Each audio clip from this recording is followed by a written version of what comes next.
서울의 스카이라인이 거대한 회색 장막 뒤로 사라졌다. 칠흑 같은 밤하늘을 가로지르는 번개가 강남의 호화로운 펜트하우스 통유리창을 순간적으로 밝혔다. 한유진은 소파에 기대 앉아 무거운 배를 쓰다듬었다. 임신 8개월. 빗줄기가 창문을 때리는 소리가 마치 그녀의 심장 박동처럼 불안하게 울렸다. 남편인 KT그룹의 CEO 강태민은 아직 돌아오지 않았다.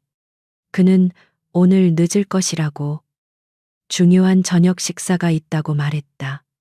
유진은 그의 말을 믿으려 애썼다. 하지만 최근 몇 달간 그의 늦은 귀가는 일상이 되었고, 그의 셔츠에 묻어있던 낯선 향수 냄새는 그녀의 마음속에 의심의 씨앗을 심었다. 그때 날카로운 통증이 그녀의 아랫배를 관통했다. 유진은 숨을 멈췄다. 단순한 가진통이 아니었다. 폭풍우가 몰아치는 바다에서 배가 암초에 부딪힌 듯한 격렬하고 불길한 통증이었다. 그녀는 이마에 맺힌 식은땀을 닦아냈다. 아직 예정일은 한 달이나 남아 있었다. 통증이 잠시 가라앉았을 때 그녀는 다시 몸을 움직여 보려 했다. 하지만 두 번째 경련이 훨씬 더 강하게 밀려왔다. 유진은 비명을 참으며 쿠션을 움켜쥐었다. 무언가 잘못되고 있었다. 단순한 불편함이 아니었다. 이것은 위험 신호였다. 그녀의 아기에게, 그리고 그녀 자신에게. 공포가 그녀의 목을 조였다. 이 넓고 텅 빈 집, 억만장자의 안식처라 불리는 이 펜트하우스에 그녀는 완전히 혼자였다. 빗소리는 이제 위로가 아니라 고립의 소리였다. 그녀는 떨리는 손으로 스마트폰을 집어들었다. 화면에는 내 사랑이라고 저장된 이름이 떠 있었다. 강태민. 그녀는 통화 버튼을 눌렀다. 신호음이 몇 번 울린 후 거칠고 짜증 섞인 목소리가 들려왔다. 무슨 일이야? 나 지금 정말 바빠. 태민의 목소리는 차가웠고 배경에서는 알아들을 수 없는 웅성거림이 들렸다. 유진은 고통을 참으며 입술을 깨물었다. 태민 씨. 나 배가 너무 아파요. 병원에 가야 할 것 같아요. 제발 와줄 수 있어요. 그녀의 목소리는 공포로 가늘게 떨렸다. 그녀는 그가 즉시 모든 것을 멈추고 달려와 주기를 간절히 바랐다. 하지만 수화기 너머로 들려온 것은 깊은 한숨 소리였다. 한유진. 또 시작이야. 의사가 그냥 스트레스성이라고 했잖아. 나 지금 중요한 주주 총회 중이야. KT의 미래가 걸린 문제라고. 그의 목소리에는 일말의 걱정도 담겨 있지 않았다. 오직 귀찮음과 냉담함 뿐이었다. 유진은 눈을 감았다. 주주총회라고 이 폭풍우 치는 밤 11시에 그의 거짓말은 너무나도 성의가 없었다. 바로 그때 그녀의 귀가 무언가를 포착했다. 태민의 목소리, 뒤로 희미하게 들려오는 음악 소리, 그리고 날카롭고 교태 섞인 여자의 웃음소리. 태민 씨 케이크 잘라야죠. 다들 기다려요. 그 목소리, 유진은 그 목소리를 알았다. 잊으려야 잊을 수 없는 목소리. 태민의 옛 연인이자 최근 스캔들로 연예계를 떠들썩하게 했던 여배우 백서연이었다. 심장이 얼음장처럼 차가워졌다. 폭풍우도 복부를 쥐어짜는 고통도 순간적으로 잊혔다. 당신 지금 어디예요? 유진의 목소리는 이제 떨리지 않았다. 대신 깨진 유리처럼 날카로운 무언가가 담겨 있었다. 그녀는 남편이 주주총회가 아니라 다른 여자의 생일 파티에 참석하고 있다는 끔찍한 진실을 깨달았다. 그것도 자신의 아이를 벤 아내가 고통스러워하는 이 순간에 강태민은 잠시 침묵했다. 배경소음을 황급히 가리려는 듯했다. 무슨 소리야? 말했잖아. 회의 중이라고. 유난 떨지 말고 그냥 약 먹고 자. 내일 아침에 얘기해. 그의 목소리는 더욱 차가워졌고 서둘러 변명했다. 거기 백서연 씨 맞죠? 유진이 차분하게 물었다. 수화기 너머로 순간적인 정적이 흘렀다. 그 짧은 침묵이 모든 것을 확인시켜 주었다. 강태민은 거짓말이 들통나자 분노를 터뜨렸다. 지금 나를 의심하는 거야. 당신은 왜 항상 나를 피곤하게 해? 이 중요한 시기에 그만 전화해. 나 바빠. 툭. 전화가 끊겼다. 연결이 끊긴 전화기에서 흘러나오는 무미건조한 신호음이 유진의 귓가를 파고들었다. 유진은 스마트폰을 든 채 그 자리에 얼어붙었다. 빗줄기는 더욱 거세졌고 천둥이 건물을 흔들었다. 하지만 그녀의 내면을 강타한 배신감의 폭풍에 비하면 아무것도 아니었다. 그는 아내와 곧 태어날 아이를 버려두고 비 오는 밤에 옛 연인의 생일 파티에 갔다. 바로 그때 세 번째 통증이 이전과는 비교할 수 없는 강도로 밀어닥쳤다. 유진은 비명을 질렀다. 동시에 그녀는 다리 사이로 뜨거운 무언가가 흘러나오는 것을 느꼈다. 양수가 터진 것이다. 공포가 다시 그녀를 집어삼켰지만 이제 그 공포 속에는 다른 것이 섞여 있었다. 차가운 분노와 얼음 같은 결심이었다. 그녀는 더 이상 강태민에게 매달리지 않을 것이다. 그녀는 이 지옥 같은 펜트하우스에서 혼자 죽어가지 않을 것이다. 그녀는 자신의 아이를 지켜야 했다. 그녀는 비틀거리며 일어섰다. 벽을 짚으며 현관으로 향하는 그녀의 눈에는 더 이상 눈물이 흐르지 않았다. 유진은 거친 숨을 몰아쉬며 엘리베이터 버튼을 눌렀다. 고통이 파도처럼 밀려올 때마다 그녀는 이를 악물었다. 강태민의 배신은 단순한 고통이 아니었다. 그것은 그녀의 영혼에 깊은 상처를 냈지만 동시에 그녀 안에 잠자고 있던 무언가를 깨웠다. 강인함 혹은 도끼였다. 지하 주차장에 도착했을 때 그녀는 자신의 차를 향해 걸어갔다. 빗줄기는 주차장 틈새로 들이치고 있었다. 그녀는 운전석에 힘겹게 몸을 싣고 시동을 걸었다. 와이퍼가 쉴 새 없이 움직이며 폭우를 닦아냈지만 그녀의 시야는 흐릿했다. 고통 때문이기도 했지만 배신감으로 인한 절망 때문이기도 했다. 그녀는 병원에 전화를 걸어 자신의 상태를 알렸다. 수화기 너머의 간호사가 침착하게 그녀를 안심시키려 했지만 유진은 자신이 혼자 운전하고 있다는 말을 참아하지 못했다. 그녀는 핸들을 꽉 잡았다. 이 아이는, 그녀의 아이는 이런 아버지를 둔 채 태어나게 할 수 없었다. 아니, 태어나더라도 이런 아버지를 아버지로 부르게 하진 않을 것이다. 강태민은 그녀가 단순히 순진하고 연약한 아내라고 생각했다. KT그룹의 안주인 자리에 만족하며 사는 인형이라고 여겼다. 그는 그녀가 누구인지 완전히 잊어버린 모양이었다. 그가 KT그룹을 이 자리까지 올려놓는데 결정적인 역할을 했던 그 날카로운 분석가. 한유진을 말이다. 차가 폭우를 뚫고 병원으로 향하는 동안 유진의 마음속에서는 폭풍보다 더 무서운 결심이 자라나고 있었다. 지금 이 순간 강태민은 옛 연인과 웃고 떠들며 케이크를 자르고 있을 것이다. 그는 자신이 오늘 밤 무엇을 잃었는지 전혀 알지 못할 것이다. 그는 자신의 아내를 잃은 것이 아니었다. 그는 모든 것을 잃게 될 것이다. 유진은 진통이 올 때마다 숨을 몰아쉬며 다짐했다. 병원에 도착하면 그녀는 아이를 낳을 것이다.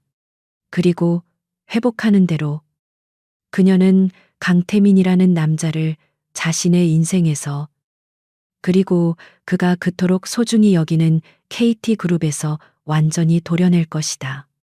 그녀의 눈빛은 한강을 비추는 번개처럼 차갑고 단호하게 빛나고 있었다. 그가 선택한 것은 단순한 하룻밤의 일탈이 아니었다. 그것은 전쟁의 서막이었다. 그리고 한유진은 이 전쟁에서 절대 패배하지 않을 작정이었다. 그녀는 자신의 아이와 자신의 삶을 되찾을 것이다. 그 대가가 무엇이든 간에. 청담동의 가장 은밀한 VIP 라운지 일루미네이트는 바깥의 폭풍우와는 완전히 절연된 또 다른 세계였다. 두꺼운 방음벽이 빗소리와 천둥 소리를 억눌렀고, 낮게 흐르는 재즈 음악과 샴페인 잔이 부딪히는 맑은 소리, 그리고 상류층 특유의 나른한 웃음소리만이 공간을 채웠다. 강태민은 최고급 가죽 소파에 깊숙이 몸을 묻었다. 그의 옆에는 오늘 밤의 주인공인 여배우 백서연이 샴페인 잔을 든 채 고양이처럼 달라붙어 있었다. 그녀의 붉은 실크 드레스는 그녀의 몸매를 아슬아슬하게 드러냈고, 강렬한 조명 아래 그녀의 피부는 도자기처럼 빛났다. 그녀는 KT그룹의 막강한 CEO를 차지했다는 승리감에 도취해 있었다. 태민 씨. 그녀가 그의 귓가에 뜨거운 숨을 불어넣으며 속삭였다. 오늘 와줘서 정말 기뻐요. 당신이 오지 않았으면 이 파티는 아무 의미도 없었을 거예요. 그녀의 손가락이 그의 슈트 재킷 위를 장난스럽게 거닐었다. 강태민은 만족스러운 미소를 지었다. 그는 이 느낌을 사랑했다. 권력, 욕망, 그리고 모든 이의 시선이 자신에게 집중되는 이 순간을. 한유진과의 결혼은 전략적인 선택이었다. 그녀의 명석한 두뇌는 사업 초기에 유용했지만, 이제 그녀는 임신이라는 족쇄에 묶인 감정 기복이 심한 아내일 뿐이었다. 그에 반해 백서연은 자극적이었다. 그녀는 그를 남자로 느끼게 했고, 그가 이룬 성공을 끊임없이 찬양했다. 당신을 위해서라면. 태민이 그녀의 허리를 감싸 안으며 나지막이 말했다. 그의 시선이 라운지를 가득 메운 재계 인사들과 연예인들을 훑었다. 모두가 그와 백서연의 관계를 알고 있었지만 아무도 감히 입을 열지 못했다. 이것이 바로 권력이었다. 바로 그때 그의 재킷 안주머니에서 진동이 울렸다. 한유진. 그는 미간을 찌푸렸다. 이 완벽한 순간을 깨는 불협화음이었다. 그는 백서연에게 잠시 양해를 구하는 눈짓을 보내고는 소파에서 일어나 조금 떨어진 구석으로 걸어갔다. 무슨 일이야?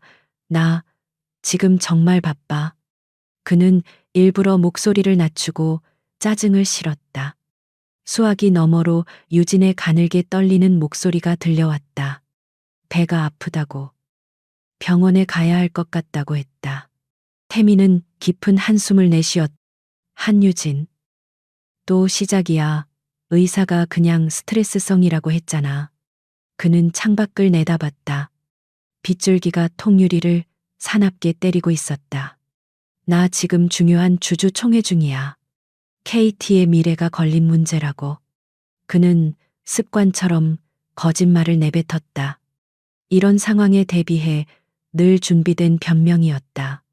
그는 유진의 임신이 그저 그를 붙잡아 두려는 수단처럼 느껴졌다.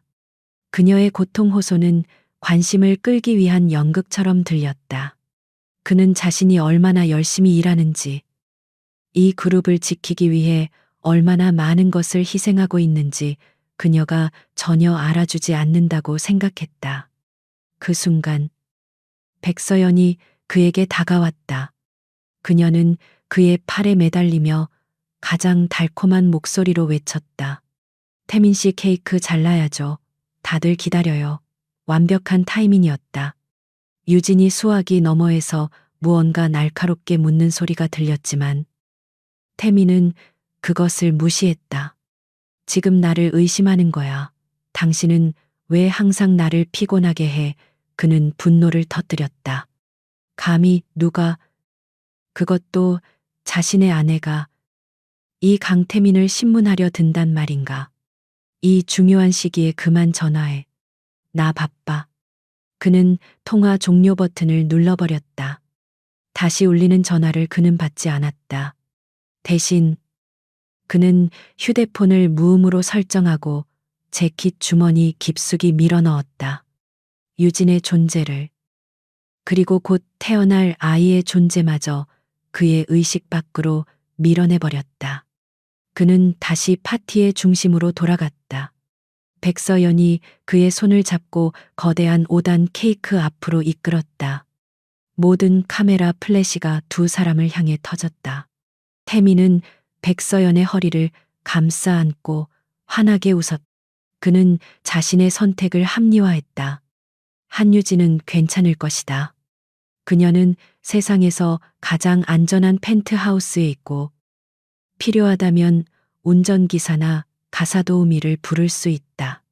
그녀는 단지 과장하고 있을 뿐이다. 하지만 나는, 강태민은 이 순간을 즐길 자격이 있다. 나는 이 모든 것을 이룬 사람이고 내 방식대로 긴장을 풀 권리가 있다. 백서연은 그의 볼에 입을 맞추었고 사람들은 환호했다. 샴페인이 다시 채워졌다. 태미는 잔을 높이 들었다. 그는 유진의 고통스러운 목소리를, 폭풍우 소리를, 그리고 자신의 양심의 소리를 비싼 술로 완전히 지워버렸다. 그는 몰랐다. 그가 무시한 그 전화가 단순한 아내의 투정이 아니었음을, 그것은 그의 제국이 무너지기 시작하는 첫 번째 균열의 소리였다는 것을.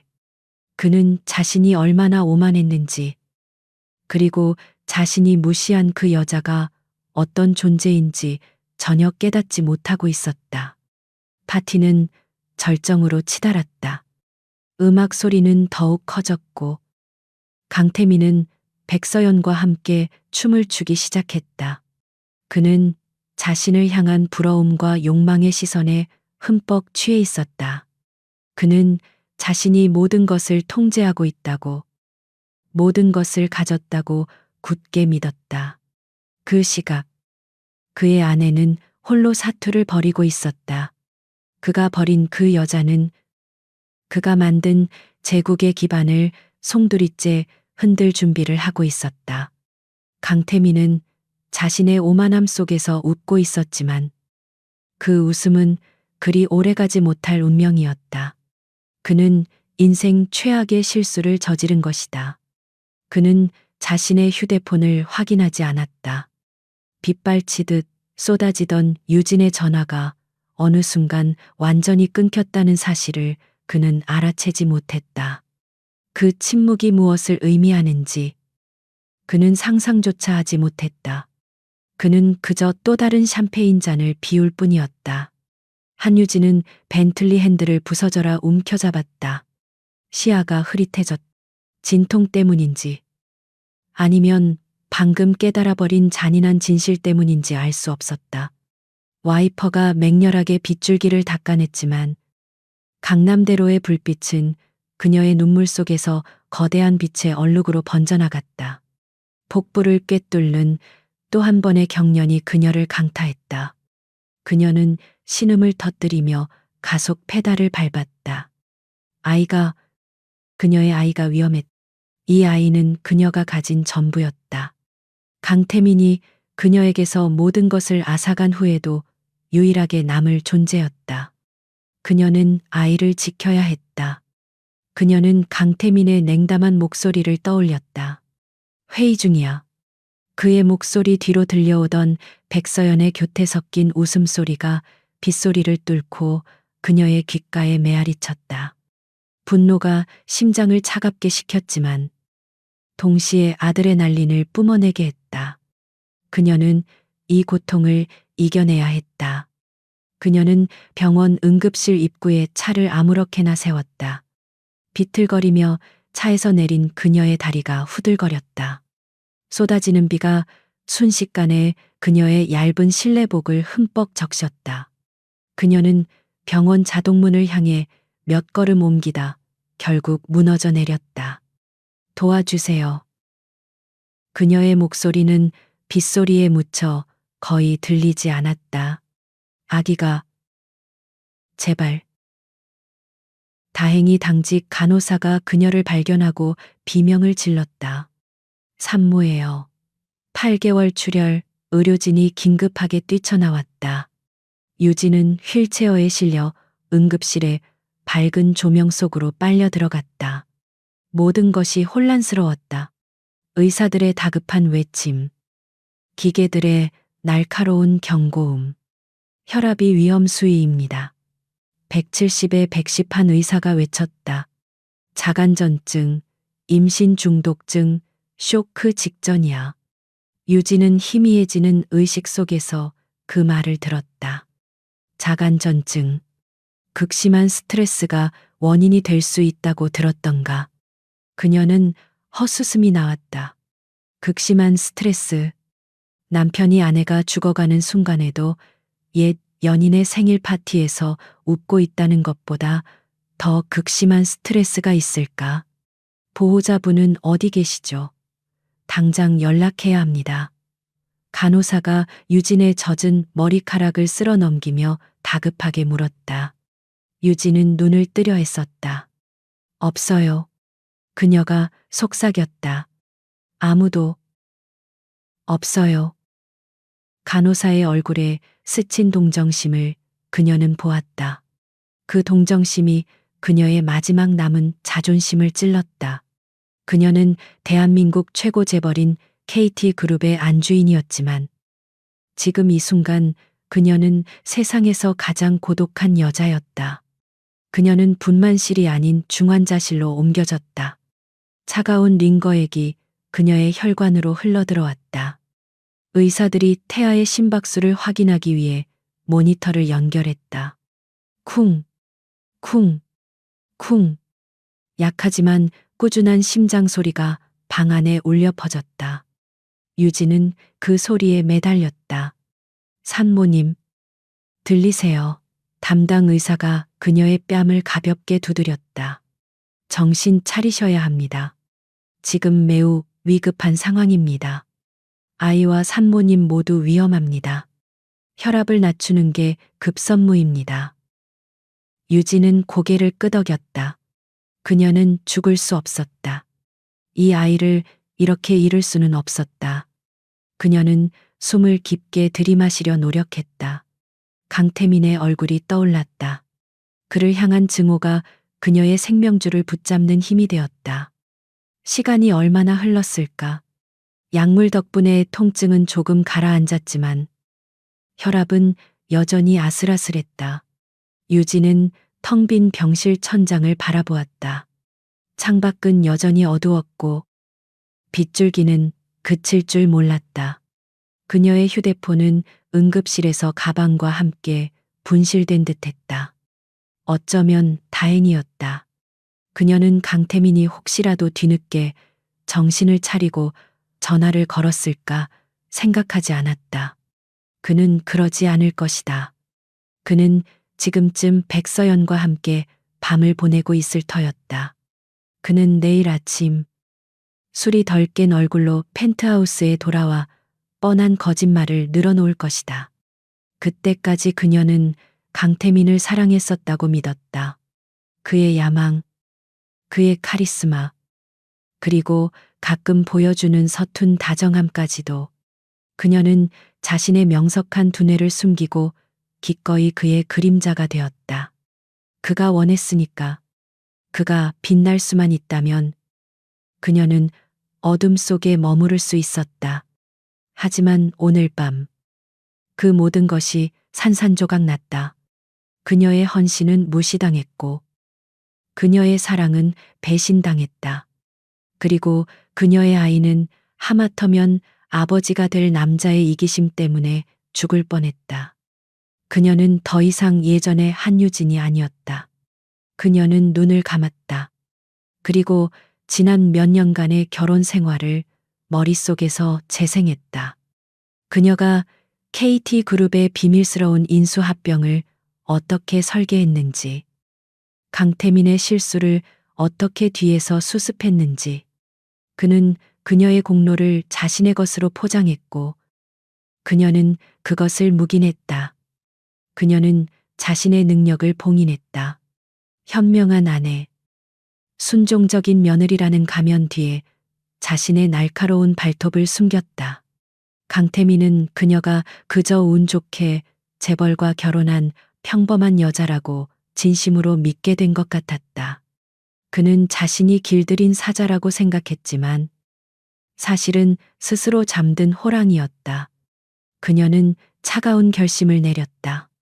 이 병실을 나가는 순간 모든 것이 변할 것이다. 그녀는 더 이상 강태민의 아내 한유진이 아닐 것이다. 그녀는 자신의 아이를 지키고 자신을 배신한 대가를 처절하게 묻는 한유진으로 돌아갈 것이다. 새벽녘이 되어서야 빗줄기가 조금씩 잦아들었다. 의사가 다시 들어와 그녀의 상태를 확인했다. 기적입니다. 혈압이 안정권에 접어들었습니다. 아이도 무사합니다. 하지만 절대 안정이 필요합니다. 조금이라도 스트레스를 받으면 다시 위험해질 수 있습니다. 유진은 창밖을 바라보았다. 잿빛 하늘이 서서히 밝아오고 있었다. 폭풍우가 지나간 서울의 하늘은 상처 입은 듯 고요했다. 그녀의 마음도 그러했다. 모든 감정이 태풍처럼 휩쓸고 지나간 자리에는 얼음처럼 차갑고 단단한 결의만이 남아 있었다. 보호자분께 연락을 다시 시도해 볼까요? 간호사가 조심스럽게 물었다. 유진은 고개를 저었다. 아니요. 그녀의 목소리는 놀라울 정도로 차분하고 강했다. 제 보호자는 이제 저 자신뿐입니다. 그녀는 간호사에게 퇴원 수속을 준비해 달라고 요청했다. 의사는 격렬하게 반대했지만 유진의 눈빛은 확고했다. 집에 저를 돌봐줄 사람이 있습니다. 여기서 스트레스를 받는 것보다 그게 낫겠어요. 그녀는 거짓말을 했다. 펜트하우스는 비어 있을 것이다. 하지만 그녀는 더 이상 병원에 머무를 수 없었다. 그녀에게는 시간이 없었다. 강태민이 어설픈 변명을 준비하며 돌아오기 전에 그녀는 먼저 움직여야 했다. 전쟁은 이미 시작되었고 그녀는 첫 번째 총알을 장전해야 했다. 그녀는 병원 측에 만류를 뿌리치고 퇴원 서류에 서명했다. 간호사가 가져다 준 임시 휴대폰으로 그녀는 딱 한 통의 전화를 걸었다. 그녀가 아는 유일한 변호사, 강태민의 법무팀 소속이 아닌 서울에서 가장 냉철하고 무자비하기로 소문난 얼음 여왕 오지원 변호사였다. 오, 변호사님. 한유진입니다. 그녀의 목소리는 새벽 공기처럼 차가웠다. 제 인생에서 가장 중요한 인수합병건을 의뢰하고 싶습니다. 제 남편, 강태민의 모든 것을요. 날이 밝아오자 폭풍우의 흔적은 도시의 젖은 아스팔트 위에만 남았다. 펜트하우스의 거실은 어젯밤의 혼란이 무색하게 고요했다. 아침 9시. 현관문 잠금 장치가 해제되는 소리가 정적을 깨뜨렸다. 강태민은 지친 기색이 역력한 얼굴로 들어섰다. 그의 완벽하게 재단된 슈트는 구겨져 있었고 값비싼 향수 냄새에 섞인 희미한 알코올과 백서연의 짙은 향수 잔향이 남아 있었다. 그는 피곤했지만 동시에 정복자의 만족감을 느끼고 있었다. 파티는 성공적이었고 서연은 그에게 완전히 매료되었다. 이제 남은 것은 아내의 사소한 투정을 받아주는 일뿐이었다. 그는 어젯밤에 주주총회가 얼마나 격렬했는지에 대한 변명을 머릿속으로 리허설했다. 해외 투자자들과의 화상회의가 새벽까지 이어졌고 휴대폰을 확인할 틈도 없었다고 말할 참이었다. 그는 유진이 침실에서 울고 있거나 혹은 화가 나서 그를 기다리고 있을 거라 예상했다. 그러나 그가 마주한 것은 거실 소파에 단정하게 앉아 있는 한유진이었다. 그녀는 밤사이 병원에 다녀온 사람이라고는 믿기지 않을 정도로 침착했다. 창백한 얼굴이었지만 눈빛은 흔들림이 없었다.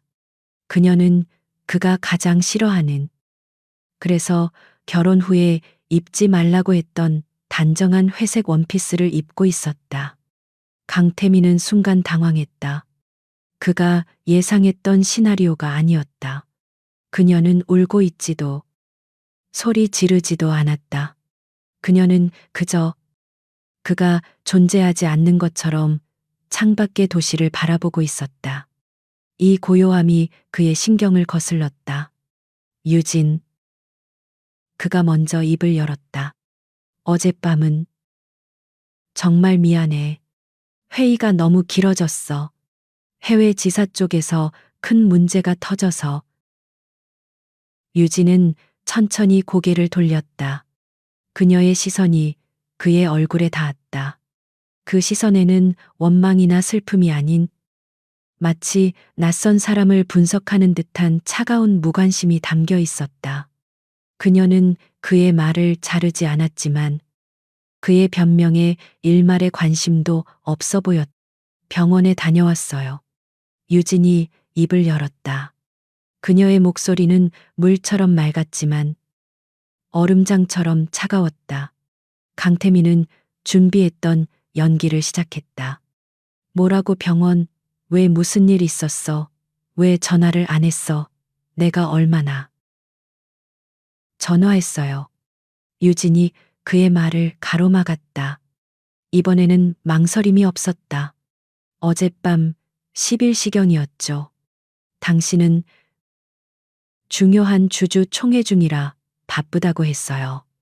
그녀는 주주총회라는 단어를 기계적으로 반복했다. 태민은 순간 할 말을 잃었다. 그녀가 그 정도로 아팠던 건가 하지만 그녀의 목소리에는 비난의 기색이 없었다. 그녀는 그저 사실을 보고하는 것 같았다. 그는 재빨리 태어남을 되찾으려 했었다. 아, 그 전화. 정말 정신이 없었어. 그 정도로 심각한 줄 몰랐지. 그래서 의사가 뭐래 아기는 괜찮아. 그의 목소리에는 진심 어린 걱정보다는 문제를 빨리 덮고 넘어가려는 조급함이 묻어났다. 그는 유진이 백서연의 목소리를 들었을까봐 내심 불안했지만 유진의 반응을 보니 그저 자신이 전화를 끄는 것에 화가 난 듯 보였다. 아기는 괜찮아요. 유진이 잠시 머뭇거렸다. 다행히도 그녀는 테이블 위에 찻잔을 들어 한 모금 마셨다. 자간전증 진단받았어요. 극심한 스트레스가 원인이래요. 하마터면 아이와 저 둘 다 위험할 뻔했고요.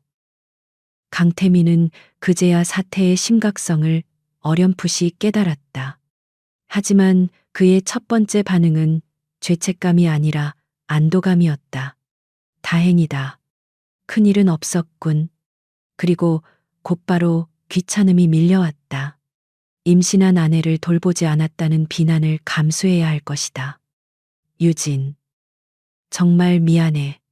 내가 정말 몰랐어. 당신이 그렇게까지. 그가 다가가 그녀의 어깨에 손을 얹으려 했다. 유진이 소파에서 일어섰다. 그의 손길을 의식적으로 피한 부드럽지만 단호한 움직임이었다. 그녀는 그를 정면으로 바라보았다. 괜찮아요. 이제 다 괜찮으니까. 뭐가 괜찮다는 거야. 내가 당신이 없어도 난 괜찮다는 뜻이에요. 유진의 목소리는 여전히 평온했다.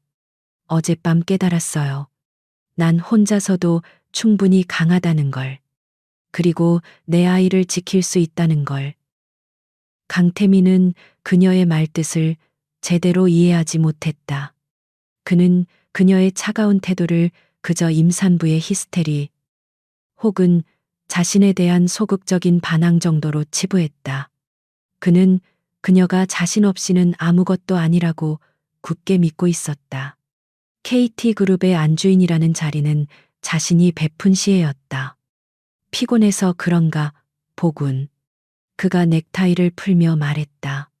그의 오만함이 다시 고개를 들었다. 그래. 당신 말이 맞아. 당신은 강하지. 하지만 이제 쉬어야 해.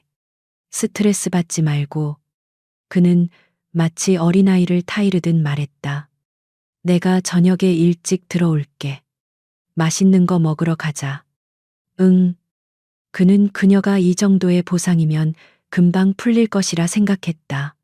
그는 그녀의 본질을, 그녀의 분노를, 그리고 그녀의 결심을 완전히 잘못 읽었다. 그는 자신이 어젯밤 백서연의 파티에 간 것을 그녀가 모른다고 확신했다. 유진은 대답 대신 희미하게 미소 지었다. 그것은 용서의 미소가 아니었다. 그것은 상대를 완벽하게 파악한 자의 여유, 혹은 동정심마저 거둔 냉소에 가까웠다. 피곤하네요. 먼저 들어가서 쉴게요. 당신도 씻고 출근하셔야죠. KT그룹의 미래가 걸린 일이 아직 많을 테니까. 그녀는 KT그룹의 미래라는 말을 의도적으로 언급했다. 강태민은 자신의 거짓말이 완벽하게 먹혔다고 생각하며 만족스러운 표정을 지었다. 그는 유진의 마지막 말을 자신에 대한 수능으로 받아들였다. 그래, 푹 쉬어. 그는 그녀가 침실로 들어가는 뒷모습을 바라보며 안도의 한숨을 내쉬었다. 역시 한유진이야. 똑똑하지만 결국 내 손바닥 아니지. 그는 샤워실로 향하며 휘파람을 불었다. 그는 자신이 방금 지옥의 문턱에서 돌아왔다는 사실을, 그리고 자신을 그 지옥으로 밀어 넣을 사람이 방금 그에게 쉬라고 말했던 바로 그 아내라는 사실을 꿈에도 알지 못했다. 유진은 침실 문을 닫고 잠갔다. 그녀의 완벽한 가면이 서서히 무너져 내렸다. 그녀는 벽에 기대어 주저앉았다. 심장이 격렬하게 뛰었다.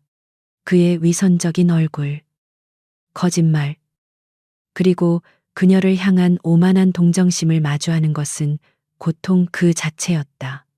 하지만 그녀는 해냈다. 그녀는 그를 속였다. 그는 그녀가 모든 것을 알고 있다는 사실을 눈치채지 못했다.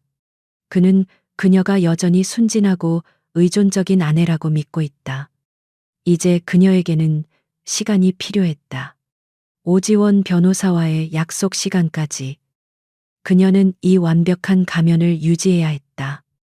전쟁은 이제 막 시작되었다. 강태민이 현관을 나서는 소리는 펜트하우스의 대리석 바닥에 차갑게 울렸다. 그는 어젯밤의 위기를 완벽하게 넘겼다고 확신하며 출근했다. 아내가 조금 차가웠지만 임산부의 변덕쯤으로 치부했다. 그는 자신의 아내가 지금 이 순간 자신을 향한 거대한 전쟁을 준비하고 있다는 사실을 꿈에도 몰랐다. 문이 닫히는 순간 한유진의 표정에서 연약함은 사라졌다. 그녀의 눈빛은 병원에서 깨어났을 때의 그 차가운 결의로 다시 빛났다. 그녀는 더 이상 강태민의 아내가 아니었다. 그녀는 복수를 계획하는 전략가였다. 그녀는 잠시 숨을 골랐다. 이제부터 모든 움직임은 정확하고 신속해야 했다. 그녀는 침실로 들어가지 않았다. 대신 펜트하우스 구석에 있는 강태민이 존재조차 잊어버린 그녀의 작은 서재로 향했다. 그곳은 그녀가 결혼 전 사용했던 전문 금융 분석 장비들이 먼지 속에 잠들어 있는 곳이었다. 그녀는 보안 시스템을 가동하고 암호화된 위성 전화를 집어들었다. 그녀가 전화를 건 곳은 평범한 이혼 전문 법률 사무소가 아니었다. 수신자는 법무법인 KJ의 대표 오지원이었다. 오 변호사는 재벌가의 이혼 소송이 아니라 기업 인수 합병 MA과 경영권 분쟁 분야에서 얼음 여왕이라는 별명으로 불리는 전설적인 인물이었다. 그녀는 패배를 몰랐다. 오지원 변호사입니다. 수화기 너머로 들려오는 목소리는 감정 한 조각 없이 날카로웠다. 한유진입니다. 병원에서 통화했던 30분 뒤에 뵙겠습니다. 유진이 짧게 답했다. 시간 맞춰 오시죠. 오 변호사는 더 묻지 않고 전화를 끊었다.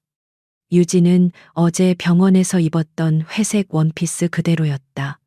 그녀는 거울 앞에 섰 창백한 얼굴, 부어오른 몸. 하지만 그녀의 눈은 과거 그 어느 때보다도 맹렬하게 타오르고 있었다. 그녀는 지갑과 암호화된 USB 하나만을 챙겨 들고 펜트하우스를 나섰다. 오지원 변호사의 사무실은 테헤란로의 가장 높은 빌딩 꼭대기층에 있었다. 방 전체가 유리로 되어 있어 서울 시내가 한눈에 내려다 보였고, 실내는 값비싼 예술품 대신 법정과 기업 보고서들로 가득 차 있었다. 오지원은 유진을 위아래로 훑어보았다. KT그룹의 한유진 사모님. 오지원이 먼저 입을 열었다. 그녀의 목소리는 사무실의 온도보다 차가웠다. 솔직히 말하죠. 전 단순한 불륜으로 인한 이혼 소송은 맞지 않습니다. 그런 건 제 시간을 낭비할 뿐입니다. 그녀는 유진이 다른 재벌 아내들처럼 남편의 외도의 격분에 찾아왔다고 지레 짐작했다. 유진은 그녀의 책상 맞은편에 앉았다. 임신한 몸으로도 그녀의 자세는 흐트러짐이 없었다. 저도 그런 시시한 일로 변호사님을 찾지 않았습니다. 유진이 침착하게 대답했다. 전 이혼을 원하는 게 아닙니다. 전 강태민 회장의 경영권을 원합니다. 오지원의 얼음 같던 표정에 처음으로 균열이 생겼다. 그녀는 흥미롭다는 듯 몸을 앞으로 숙였다. 경영권이라고요? 사모님이 무슨 근거로요? 유진은 가방에서 USB를 꺼내 테이블 위로 밀었다. 강태민 회장은 지금 KT그룹의 공금을 횡령하고 있습니다. 수백억 원대에 이를 겁니다. 그 돈은 현재 백서연이라는 여배우의 소속사로 흘러 들어가고 있습니다. 오지원의 눈이 가늘어졌다. 증거는요, 심증만으로는 아무것도 할 수 없습니다. 특히 상대는 강태민입니다. 이 USB 안에 초기 자금 흐름도가 들어 있습니다. 유진이 말했다. 강 회장은 자신이 똑똑하다고 생각하지만 너무 오만해요. 그는 제가 결혼 전에 무슨 일을 했는지 잊었거든요. 그녀의 목소리에 차가운 자신감이 실려 있었다. 전 월스트리트에서 5년간 MA 전문 애널리스트로 일했습니다. KT그룹이 지금의 위치에 오른 몇몇 핵심 인수합병은 사실 제 작품입니다. 오지원은 그제야 눈앞의 여자를 제대로 바라보았다. 연약한 재벌가 안주인이 아니었다. 발톱을 숨긴 암호랑이었다. 그녀는 USB를 자신의 컴퓨터에 연결하고 보안 프로그램을 실행했다. 화면에 떠오른 복잡한 자금 흐름도를 본 그녀의 입가에 희미한 미소가 번졌다. 대단하군요. 오지원이 감탄했다. 이 정도면 시작하기에 충분합니다. 하지만 더 확실한 증거가 필요합니다. 내부 회계 장부와 계좌 추적이 필요해요. 그래서 변호사님을 찾은 겁니다. 유진이 말했다. 서울 최고의 포렌식 회계팀이 필요합니다. 그리고 강태민과 백서연의 관계를 증명할 확실한 증거도요. 단, 이 모든 것은 극비리에 진행되어야 합니다. 강태민이 눈치채서는 안 됩니다. 오지원은 즉시 전화기 버튼을 눌렀다. 김 실장, 오라클 솔루션에 연락해. A급 팀으로 당장 투입하라고. 클라이언트는 프로젝트 H다. 그녀는 전화를 끊고 유진을 바라보았다. 오라클 솔루션은 재계의 저승사자들입니다. 그들이 못 찾는 건 존재하지 않는 겁니다. 비용은 문제 없습니다. 유진이 자신의 개인 신탁 계좌 정보를 넘겼다. 강태민이 알지 못하는 그녀가 결혼 전 벌어들인 막대한 자금이었다. 작전은 두 갈래로 진행하죠. 오지원이 지시를 내리기 시작했다. 첫째, 오라클 팀은 강 회장의 개인 비서실과 재무팀 서버에 침투해 백서연의 소속사로 흘러들어간 자금의 증거를 확보합니다. 배임 및 횡령 혐의입니다. 그녀는 잠시 말을 멈췄다가 이어갔다. 둘째, 별도의 팀이 강태민과 백서연을 24시간 밀착 감시합니다. 단순한 파파라치 사진이 아닙니다. 두 사람이 사적인 관계라는 것을 부인할 수 없는 법적 효력이 있는 증거를 수집할 겁니다. 유진은 고개를 끄덕였다. 알겠습니다. 전 집으로 돌아가 연약하고 상처받은 아내 역할을 계속하겠습니다. 그가 저를 의심하게 해서는 안 됩니다. 좋은 생각입니다. 오지원이 일어섰다. 강태민 회장은 오만합니다. 그리고 오만한 남자들은 자신이 사랑했던 여자가 아니라 자신이 무시했던 여자에게 발목을 잡히는 법이죠. 사모님, 아니, 한유진 대표님, 재미있는 싸움이 되겠군요. 유진은 사무실을 나왔다. 서울의 하늘은 여전히 흐렸지만 그녀의 마음은 놀라울 정도로 명료했다. 그녀는 다시 펜트하우스로 돌아왔다. 그녀의 전쟁 본부였다. 그녀는 태연하게 강태민에게 문자를 보냈다. 몸이 좀 나아졌어요. 걱정해줘서 고마워요. 저녁에 봐요. 그 시각 KT그룹 회장실에서 강태민은 유진의 문자를 보고 안도의 한숨을 내쉬었다. 그는 비서에게 전화를 걸었다. 김 비서, 백화점 VVIP 코너에 연락해서 임산부에게 좋은 최고급 선물 세트 좀 챙겨서 집으로 보내. 내 이름으로. 그는 자신이 모든 상황을 완벽하게 수습했다고 생각했다. 유진은 거실 소파에 앉아 태블릿을 켰다. 오라클 솔루션에서 보낸 첫 번째 암호화된 메시지가 도착해 있었다. 접근 시작. 그녀의 입가에 차가운 미소가 어렸다. 강태민은 몰랐다. 그가 보낸 값비싼 선물 세트가 도착할 때쯤 그의 제국을 무너뜨릴 첫 번째 파일이 이미 다운로드되고 있었다는 것을. 한유진은 서재의 어둠 속에 앉아 있었다. 그녀 앞에는 암호화된 태블릿 화면 3개가 빛나고 있었다. 하나는 오지원 변호사와의 보안 채팅창이었고, 다른 하나는 오라클 솔루션의 실시간 보고서, 그리고 마지막은 KT그룹의 복잡한 내부망 구조도였다. 그녀는 더 이상 강태민의 아내가 아니었다. 그녀는 지휘관이었다. 사람들은 그녀를 KT그룹의 운 좋은 안주인으로만 기억했다. 강태민 회장의 아름답고 조용한 그림자.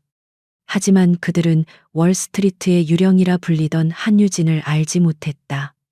그녀는 20대에 이미 수십억 달러 규모의 적대적 M&A를 성공시키며 전설이 되었던 천재 금융 분석가였다. 강태민을 만난 것은 뉴욕의 한 투자 설명회에서였다. 그는 야망에 불탔지만 그의 전략은 거칠고 조급했다. 유진은 그의 눈빛에서 자신과 같은 종류의 굶주림을 보았지만 자신에게는 없는 무모한 카리스마를 보았다. 반대로 태민은 유진에게서 자신이 갖지 못한 냉철한 통찰력과 완벽한 전략 설계 능력을 발견했다. 두 사람의 결합은 완벽한 시너지처럼 보였다. 유진은 강태민의 뒤에서 KT그룹의 밑그림을 그렸다. 5년 전 KT그룹을 지금의 위치로 올려놓은 결정적인 제2미디어 인수합병은 사실상 유진의 작품이었다. 그녀는 아무도 주목하지 않던 제2미디어의 잠재적 가치를 파악하고 복잡한 지분 구조를 파고들어 아무도 모르게 지분을 매집했다. 강태민은 그녀가 설계한 대로 움직였을 뿐이다. 언론은 그의 과감한 결단력을 칭송했지만 그 결단력의 설계자는 유진이었다. 그녀는 스포트라이트를 원하지 않았다. 그녀는 그저 복잡한 퍼즐을 푸는 희열과 강태민의 성공을 지켜보는 것에 만족했다. 하지만 그가 정상에 오르자 그는 변했다. 그는 더 이상 조언자를 원하지 않았다. 그는 자신보다 똑똑한 파트너를 부담스러워하기 시작했다. 그는 그녀에게 휴식을 권했다. 이제 내가 당신을 지켜줄게. 당신은 그냥 내 옆에서 빛나기만 해. 유진. 그녀는 그 말을 사랑이라고 믿었다. 그녀는 그의 요구대로 자신의 모든 경력을 지우고 조용한 사모님이 되었다. 그녀는 자신의 날카로운 발톱을 자발적으로 숨겼다. 아이를 갖게 되자 그것이 완벽한 가정을 이루는 길이라고 스스로를 세뇌했다. 이제 그녀는 그 숨겨두었던 발톱을 갈고 있었다. 오라클 팀이 KT그룹의 방화벽 앞에서 고전하고 있을 때 유진은 그들에게 짧은 코드 라인을 보냈다. 본 서버가 아닙니다. 강 회장은 삼중의 미러 서버를 운영합니다. 프로젝트 제우스라는 이름의 오래된 더미 파일로 위장되어 있을 겁니다.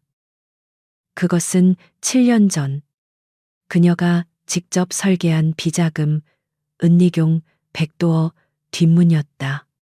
강태민이 혹시 모를 경영권 분쟁에 대비해 만들어둔 것이었다. 그는 자신이 그것을 만들었다고 생각했지만 사실은 유진이 그의 아이디어를 훨씬 더 정교하게 다듬어 준 것이었다. 그는 그녀가 그 구조를 속속들이 기억하고 있으리라고는 상상도 못했다. 오라클의 팀장은 잠시 후 경외감이 담긴 메시지를 보냈다. 접근 성공. 어떻게 이런 구조를 아셨습니까? 유진은 대답하지 않았다. 그녀는 다음 좌표를 찍었다. 자금은 스위스나 케이맨 제도로 가지 않았을 겁니다. 그는 눈에 띄는 걸 싫어하죠. 발트의 연안, 리가 투자은행의 유령 계좌를 확인하세요. 그녀는 강태민의 사고방식을 알았다. 그는 언제나 가장 오만한 동시에 가장 겁이 많았다. 그는 가장 안전한 금고가 아니라 가장 예상치 못한 금고를 선택할 터였다. 유진은 그의 모든 약점을 꿰뚫고 있었다. 같은 시각 강태민은 백서연의 고급 빌라에 있었다. 그는 어젯밤 폭풍우 속에서 아내를 버려두고 왔다는 사실을 까맣게 잊은 듯했다. 백서연은 그의 품에 안겨 불만을 토로하고 있었다. 그녀의 손톱이 그의 셔츠를 장난스럽게 긁고 있었다. 태민 씨, 언제까지 나를 이렇게 숨겨둘 거예요? 그녀가 입술을 삐죽였다. 그 여자, 임신했다고 유세 떠는 거 지겨워 죽겠어요. 오늘 아침에도 당신한테 문자 보냈다면서요. 걱정해줘서 고맙다니. 정말 가증스럽지 않아요. 강태민은 샴페인을 한 모금 마셨다. 그는 유진의 그 문자가 완전한 항복 선언이라고 생각했다. 그녀는 겁을 먹었고 이제 다시 순종적인 아내로 돌아온 것이었다. 걱정 마. 서연아, 유진이는 그냥 겁이 많은 여자야. 나 없으면 아무것도 못해. 그럼 이혼해요. 백서연이 그의 가슴을 쳤다. 당장 이혼하고 나랑 결혼해요. 내가 KT그룹의 진짜 안주인이 되고 싶단 말이에요. 그 여자한테 줄 돈, 내가 투자받는 것보다 훨씬 적게 들 거 아니에요. 그녀의 노골적인 말에 강태민은 오히려 웃음을 터뜨렸다. 그는 이런 솔직한 욕망을 사랑했다. 알았어. 알았어. 그렇게 조르지 마. 그는 그녀를 달래며 머릿속으로 계산을 시작했다. 한유진. 위자료를 얼마나 줘야 하지? 그는 그녀가 결혼 전 자산이 좀 있었다는 것을 기억했지만 그게 전부라고 생각했다. 한남동에 있는 빌라 하나랑 현금 100억 정도면 충분하겠지. 아이 양육비는 최고 수준으로 붙여주고 그는 자신이 매우 관대한 처사를 내리고 있다고 생각했다. 100억, 그것도 많아요. 백서연이 투덜거렸다. 그 여자가 한 게 뭐가 있다고요? 그냥 당신 아이 임신한 것뿐이잖아. 50억으로 깎아요. 하하, 너 정말 못됐구나. 태미는 그녀의 코를 가볍게 꼬집었다. 좋아. 어디 한번 생각해보지. 변호사한테 조용히 준비하라고 시켜야겠어. 그는 유진이 이혼 서류를 받아들고 눈물 흘리며 매달릴 모습을 상상했다. 그는 그녀가 자신의 관대함에 감사하며 순순히 물러날 것이라 확신했다. 그는 자신의 제국이 얼마나 허술한 기반 위에 서 있는지 몰랐다. 그는 자신이 무시한 그 여자가 바로 그 제국의 설계자였으며 이제는 그 제국을 무너뜨릴 해체 전문가가 되었다는 사실을 알지 못했다. 그는 백서연과의 달콤한 미래를 꿈꾸며 또 다른 샴페인 병을 땄다.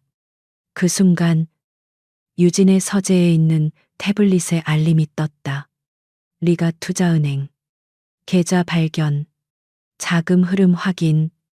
백서연 소속사 SY 엔터테인먼트로 연결된 페이퍼 컴퍼니 일치.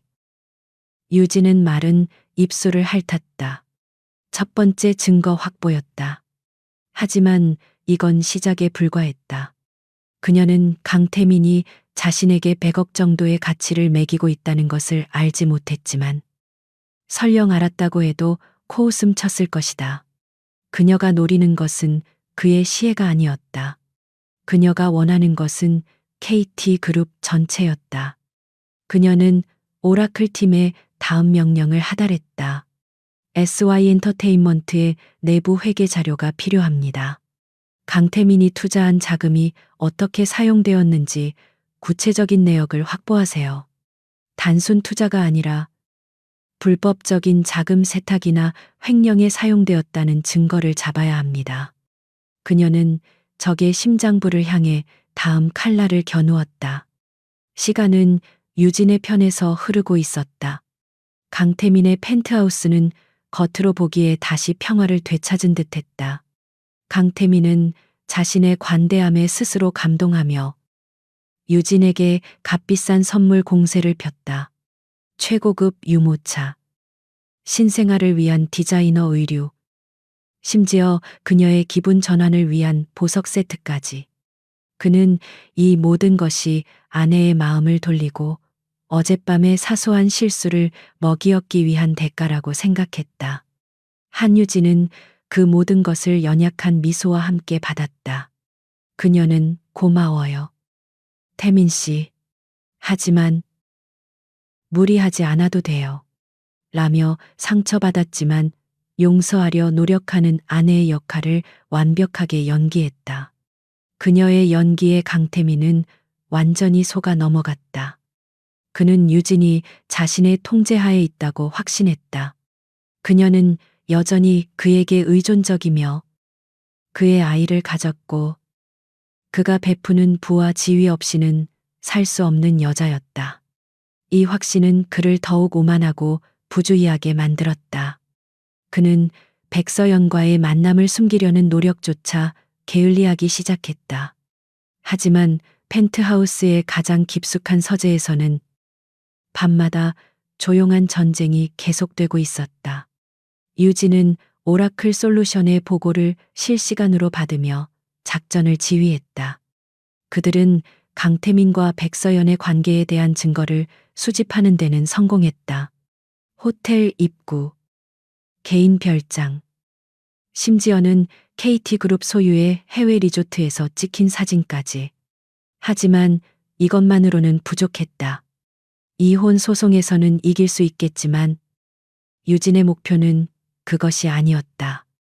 그녀는 그의 경영권을 박탈할 결정적 한 방이 필요했다.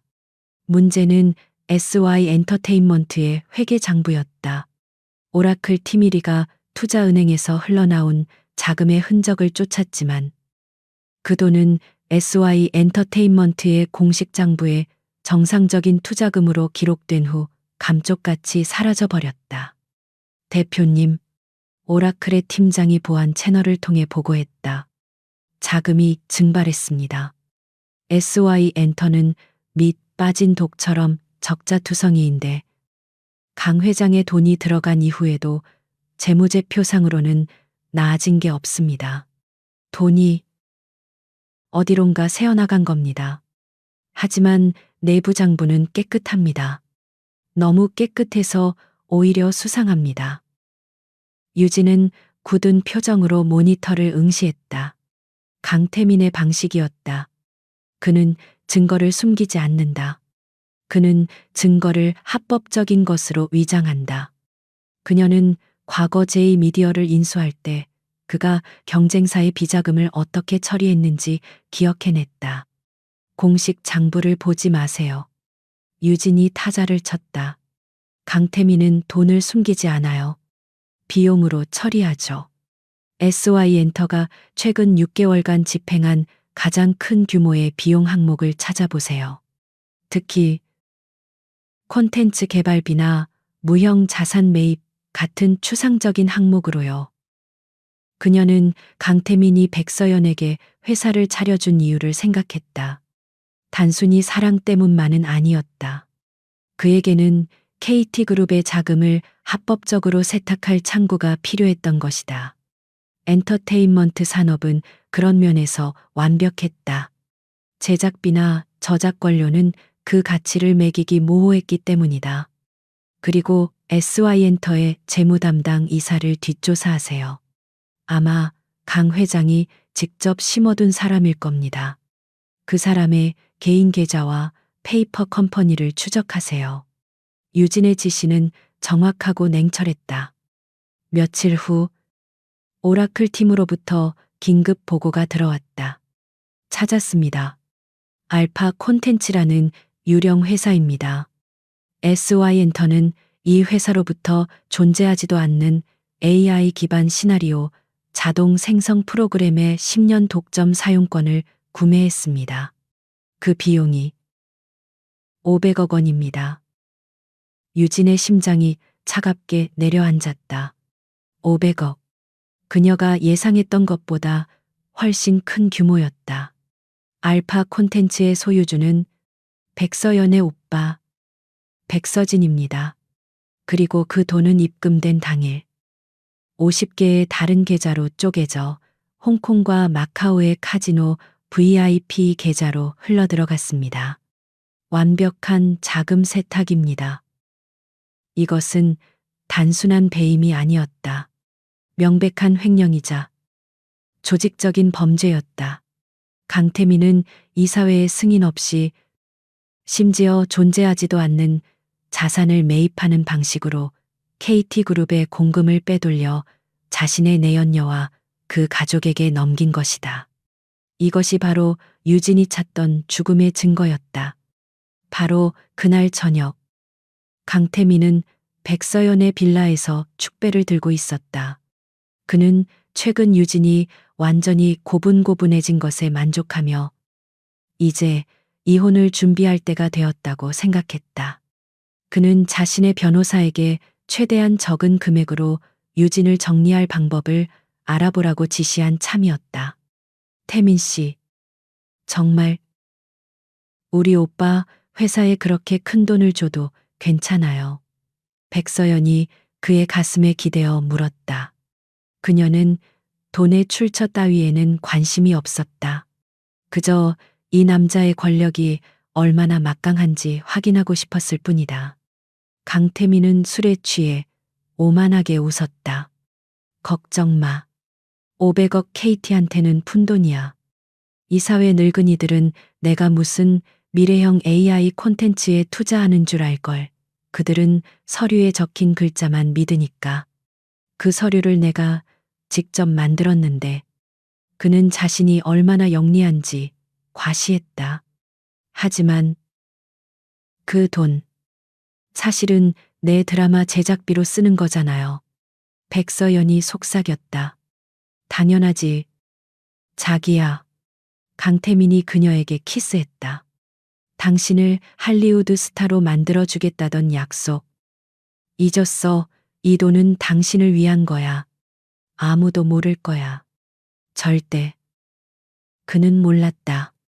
그가 키스하는 바로 그 순간 빌라 맞은편 건물에 잠복해 있던 오라클의 이 팀이 고성능 망원 렌즈 카메라로 그 모든 장면을 담고 있었다는 것을, 그리고 그의 오만한 고백은 지향성 마이크를 통해 선명하게 녹음되고 있었다. 다음 날 아침, 유진은 두 개의 보고서를 받았다. 하나는 알파 콘텐츠의 500억 횡령에 대한 완벽한 회계 증거 자료였다.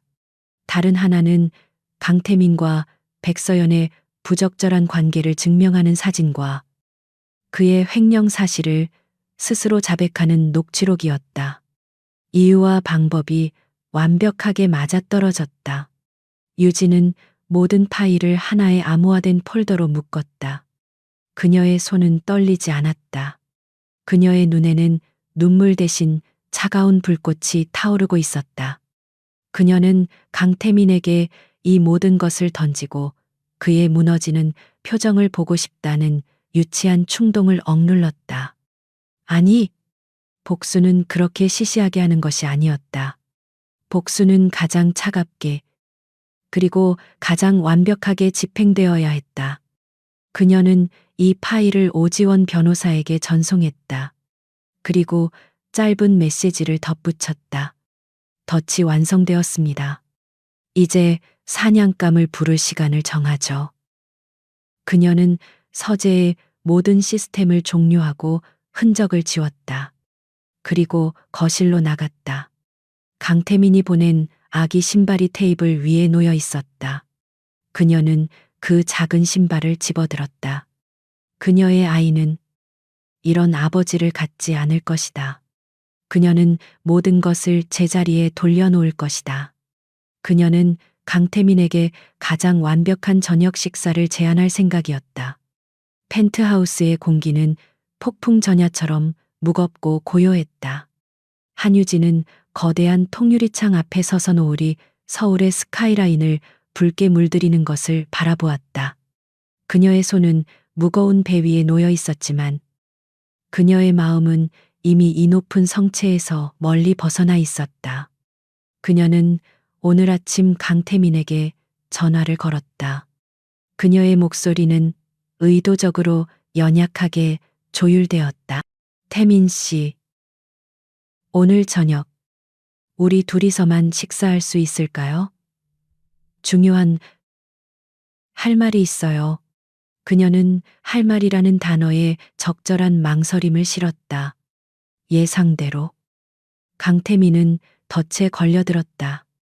그의 목소리에는 숨길 수 없는 안도감과 승리감이 묻어났다. 물론이지. 유진. 당연히 그래야지. 내가 70까지 들어갈게. 그는 그녀가 드디어 현실을 받아들이고 협상을 원한다고 생각했다. 유진은 천천히 식탁으로 돌아섰다. 최고급 도자기와 은식기가 완벽하게 세팅되어 있었다. 그녀가 직접 요리한 것은 아니었다. KT그룹의 VVIP 케이터링 서비스가 방금 다녀갔다.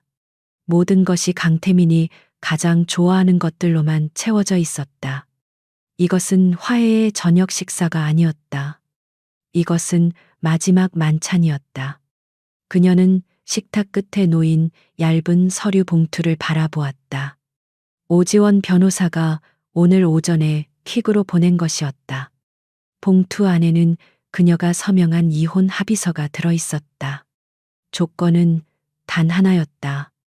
친권 및 양육권은 전적으로 한유진에게 있으며 강태민은 아이에 대한 모든 권리를 포기한다. 재산 분할에 대한 언급은 없었다. 유진은 그것이 강태민을 자극할 미끼임을 알았다. 그는 재산 때문에 그녀가 매달릴 것이라 생각할 테지만 그녀는 그가 가장 중요하게 생각하지 않는 것, 바로 아이만을 요구했다. 그녀의 진짜 무기는 그 봉투 안에 있지 않았다. 같은 시각, KT그룹 회장실에서 강태민은 자신의 법무팀장이 건넨 서류를 브리프케이스에 넣고 있었다. 그것은 그가 지시한 관대한 이혼 합의서였다. 한남동, 빌라, 현금 100억, 그리고 매달 지급될 넉넉한 양육비. 그는 자신이 얼마나 자비로운 남편인지 스스로에게 감탄했다. 그는 백서연에게 전화를 걸었다.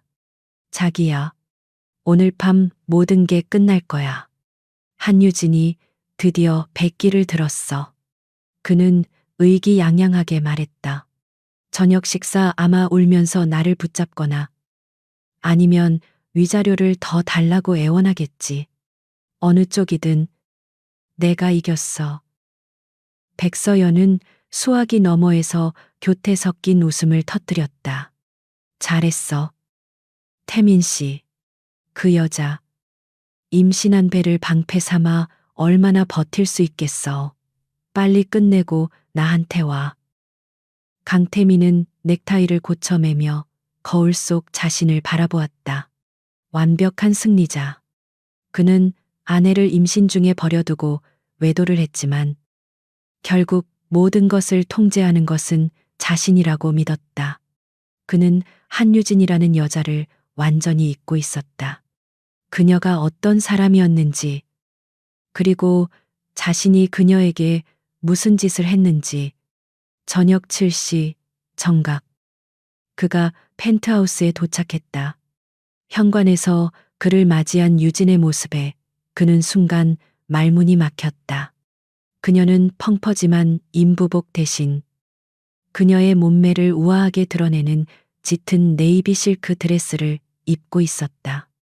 창백했지만 완벽하게 화장을 한 그녀의 얼굴에서는 연약함 대신 차가운 지성이 엿보였다. 그 모습은 그가 처음 만났던 월스트리트의 컨퍼런스룸에서 수십 명의 베테랑 투자자들을 압도하던 한유진의 모습과 겹쳐졌다. 그는 불쾌한 위기감을 느꼈지만 이내 그녀의 부어오른 배를 보며 안도했다. 그녀는 여전히 자신의 아이를 뵌 자신에게 묶인 여자일 뿐이었다. 아름답네. 유진. 그가 다가가 그녀의 어깨를 감싸려 했다. 유진은 그가 손떼기 직전에 자연스럽게 몸을 돌려 식탁으로 그를 안내했다. 식사 준비됐어요. 앉으세요. 그녀의 행동에는 어떠한 적이도 없었지만 완벽한 거리감이 있었다. 식사는 숨막히는 침묵 속에서 진행되었다. 최고급 와인과 요리가 테이블을 가득 채웠지만 두 사람 모두 거의 손을 대지 않았다. 강태민은 이 어색한 공기를 깨려 몇 번이나 입을 열었다. 오늘 의사는 만났어. 몸은 좀 어때? 괜찮아요. 유진이 짧게 답했다. 그녀의 시선은 음식이 아닌 창밖의 야경에 고정되어 있었다. 그녀의 평온함이 강태민을 초조하게 만들었다. 그가 예상했던 눈물과 애원은 어디에도 없었다.